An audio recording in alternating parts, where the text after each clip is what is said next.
తాకట్లో ఉన్న మీ బంగారాన్ని విడిపించి ఆ రోజు ఆన్లైన్ రేటుకి కొంటాం. Sharma gold company. అందరికీ నమస్కారం.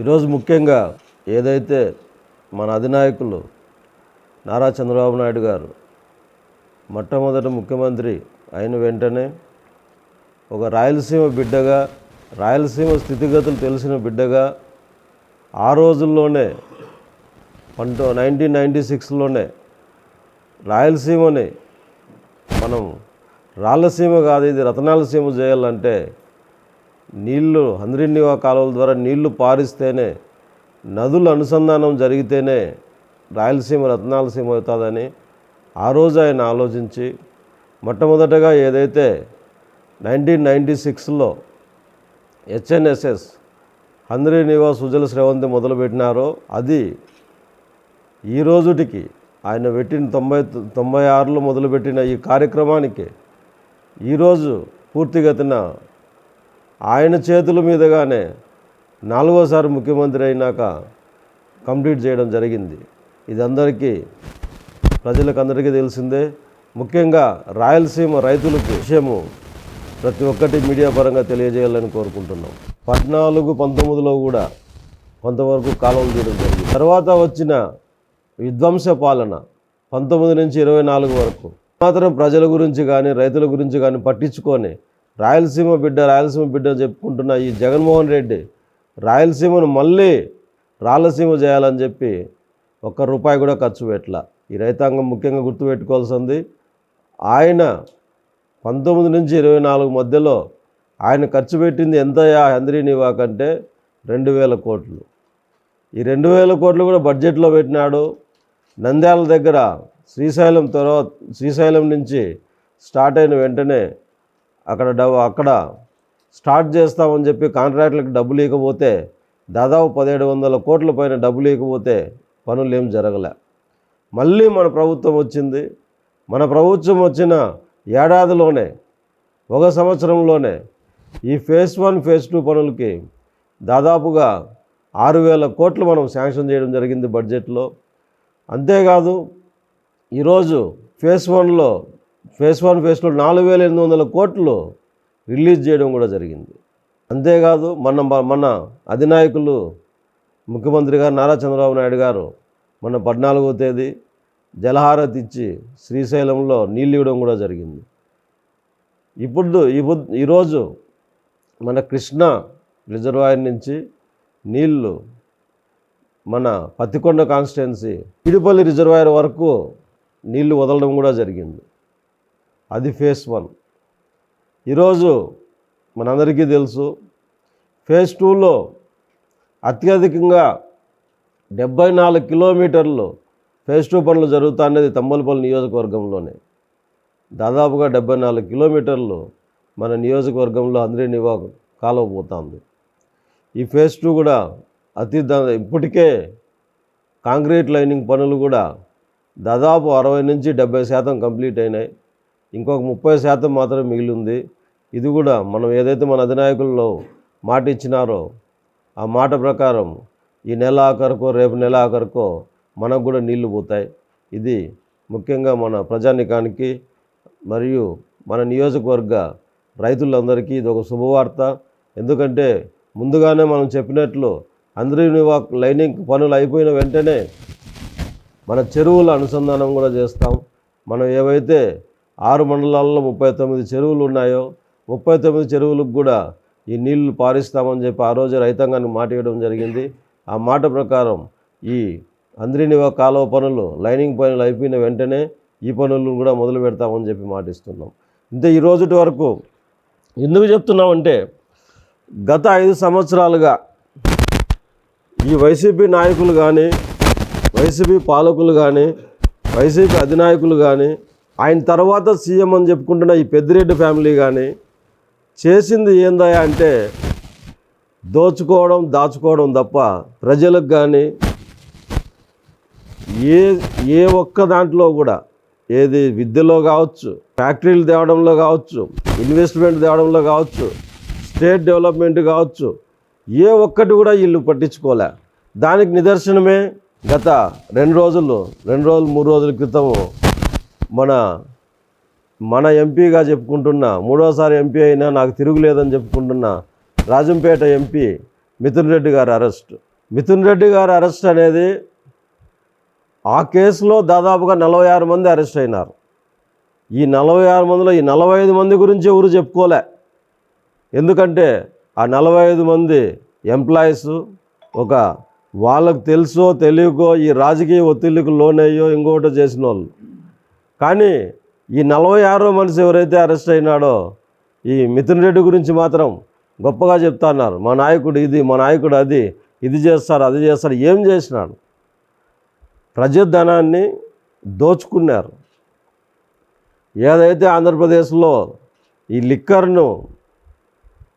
లిక్కర్ లేకుండా చేస్తాం, మేము మద్యపానం నిషేధం చేస్తాం, ఇది చేస్తాం, అది చేస్తామని అన్ని కల్లుబోల కబుర్లు చెప్పి ఈ మద్యపానాన్ని మొట్టమొదటిగా ప్రైవేటు వ్యక్తుల్లో ఉంటే వ్యాపారాలు బాగా జరిగి ఎక్కడ ప్రజలకు తెలుస్తుందో, ఎక్కడ ఎక్సైజ్ ట్యాక్సులన్నీ వచ్చి రాష్ట్రానికి డబ్బులు ఏడొస్తుందో, వచ్చిన డబ్బులు మళ్ళా సంక్షేమానికో లేకపోతే డెవలప్మెంట్కి ఖర్చు పెట్టాలని చెప్పి ఒక రాంగ్ రూట్, అంటే గవర్నమెంటే లిక్కర్ని అమ్మాలా, అమ్మడం కాదు.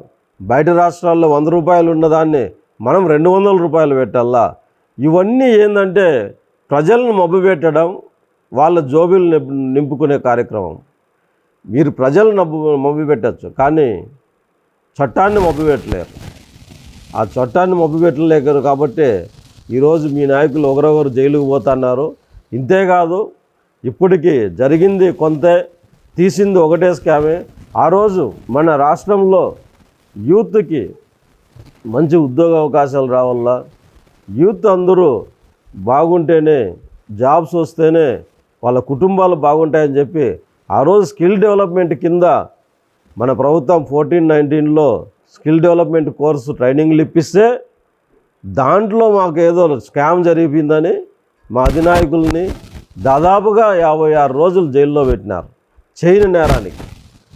అదే ఈరోజు ఒక్క చిన్నది లిక్కర్ మాఫియా మీరు చేసిన ఒక గవర్నమెంట్ షాపులని నడిపిస్తాను ఒక చిన్నదాన్ని మొదలు పెట్టుకొని మీ బ్రాండ్లు తెచ్చి, మీ సొంత బ్రాండ్లు తెచ్చి గవర్నమెంట్ దగ్గర ఏదైతే ప్రజాధనం ఉందో మీ ఆర్డర్లు కేవలం మీరు నడిపిస్తానే కంపెనీలకు మాత్రమే ఆర్డర్లు ఇచ్చి, అది మళ్ళా ఎన్నికల మీ కంపెనీలకో, మీ డొల్లా కంపెనీలకో, మీ తొత్తుల చేతికి డబ్బులు చేర్చినారో అది ఈరోజు సిట్టు గట్టిగా పట్టుకునింది.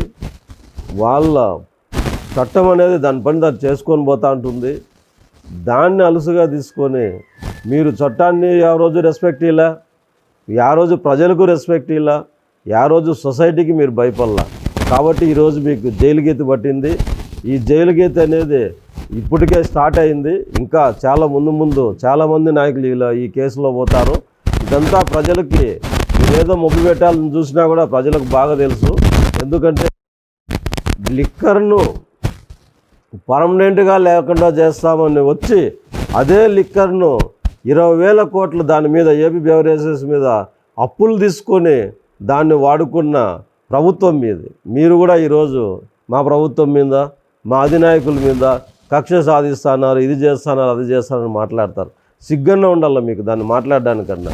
ఎట్లా రా చేసింది మీకు తెలుదా? ఈ లిక్కర్ పెద్ద స్కామ్ అని మీకు తెలుదా? అంతెందుకు, మా తంబోలపల్లి నియోజకవర్గం గురించి చెప్తా, వేరే నియోజకవర్గం కాదు. ఎన్ని షాపులు ఉన్నాయి తంబోలపల్లి నియోజకవర్గంలో? గవర్నమెంట్ షాపులు దాదాపుగా 10 షాపులు పెట్టినారు. మీరేం చేసినారు? కనీసం ఇక్కడ నాణ్యమైన మద్యం ఇవ్వకపోగా ఎలక్షన్ టైంలో కూడా ఎవరికి మద్యం అందుబాటులో ఉండకూడదని, ఇక్కడ ఎవరినైతే మీ తొత్తులు ఉండారో, ఇక్కడ ఎవరైతే మీ వైసీపీ నాయకులు ఉండారో 10 నుంచి 11 గంటల లోపల షాపులు మూపించినారు. 11 గంటల పైన ఎవరికి మందు దొరకదు, ఎవరిని చేయకూడదు, ఏది చేయకూడదు. ఇది ఎంత చీప్ పాలిటిక్స్. మీరు చేసిందంతా చీప్ పాలిటిక్స్.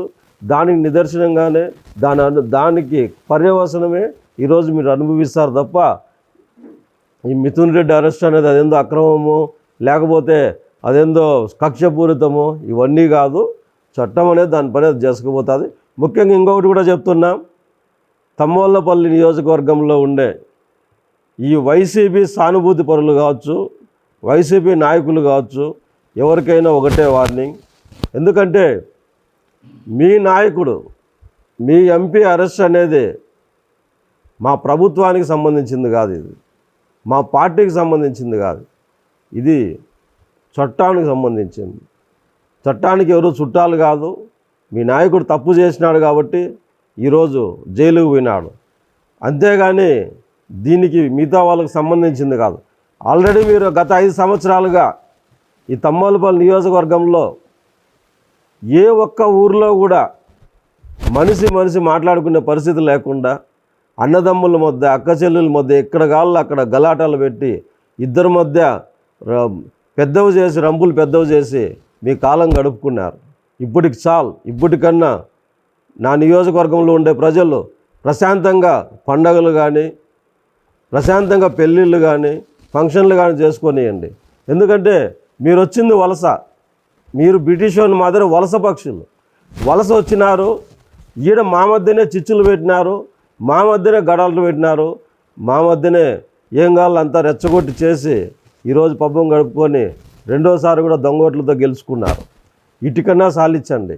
ఇప్పటికన్నా మనం ఇక్కడున్న తమ్మోళ్ళపల్లి నియోజకవర్గం ఉండే నాయకులకు, కార్యకర్తలు కూడా, వైసీపీ సానుభూతి పరులు కూడా ఒకటే చెప్తున్నాం, మీ సానుభూతిని మేము కాదనలే, కానీ పల్లెల్లో మంచి వాతావరణం ఇప్పుడు ఉంది. ఈరోజు ఎవరికి భూదందాలు లేవు, ఎవరికి గలాటాలు లేవు, ఎవరికి కేసులు లేవు.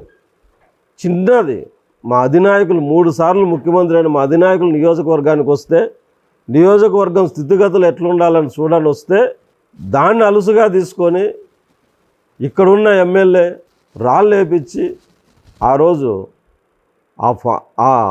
ఆయనను బాధ పెట్టినది.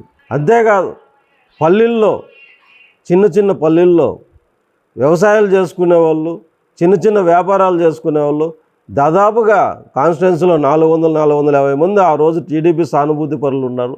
వీళ్ళందరి మీద కక్షపూరితంగా కేసులు పెట్టి బయట పంపించినారు. ఆ పొద్దు మీకు నొప్పి కలగలేదా? అదే ఈరోజు నీ అధినాయకులు 1000 కోట్లు తిన్నాడు, లక్షల కోట్ల పనులు చేసినాడు. వాళ్ళకేం కాదు. జైల్లో కూడా ఏసీ రూమ్లు ఉంటాయి, మంచి బెడ్ ఉంటాయి, అన్నీ ఉంటాయి. సినిమా వాళ్ళకంటే ఎక్కువగా యాక్షన్ చేస్తాడు. నేను నేల మీద పడుకున్నా, ఈడ పడుకున్నా. నేరం చేసినోడివి, నేరం చేస్తే ఎవరైనా ఆడైనా పడుకోవాల్సి వస్తుంది. అది నువ్వేం సపరేట్ కాదు కదా. ఈరోజు దాదాపుగా 2.5 నెలల పాటు బెయిల్ వచ్చే వరకు మా వాళ్ళు ఊర్లు ఇడిచిపెట్టిపోయినారు, పంటల మధ్యలో పోయినాయి. ఆ పొద్దు కనపడలేదా వాళ్ళ ఫ్యామిలీలు, వాళ్ళు పడిన బాధ ఆర్థికంగా కానీ దేనికైనా? 10 మంది పైన జైల్లో పోయినారు. ఇవన్నీ కనపడలే. అందుకే చెప్తాను, ముఖ్యంగా తమ్మోళ్ళపల్లి నియోజకవర్గంలో ఉండే వైసీపీ సానుభూతి పరులు చెప్తాను, ఏదో మీ నాయకుడికి ఏదో జరిగిందని ఇదని అదని ఏదన్నా తిక్క శాస్త్రాలు చేస్తే మీలాగా 2.5 నెలలు కాదు, శాశ్వతంగా 4 ఏళ్ళు కాన్స్టిట్యున్సీ నుంచి బయట ధర్మిస్తా. ఇది మాత్రం బాగా గుర్తుపెట్టుకోమని చెప్తాను. 4 సంవత్సరాలు ఎవరిని కూడా ఉంటారు. కానీ నిజంగా తప్పు చేస్తే మా వాళ్ళు ఒప్పుకుంటాం. కానీ మీ నాయకుడిని జైల్లో వేసిన దానికోసము కాన్స్టిట్యున్సీలో గొడవలు సృష్టించాలని చూస్తే అది మంచి పద్ధతి కాదు. ఆ పద్ధతికి ఎవరు పోరని నమ్ముతాన్నా, కాదు అని పోతే ఖచ్చితంగా 4 సంవత్సరాల కాన్స్టిట్యున్సీలోకి అడుగు పెట్టలేకుండా చేస్తానని చెప్పి ఈ మీడియా పరంగా వాళ్ళకు వార్నింగ్ ఇస్తున్నాను.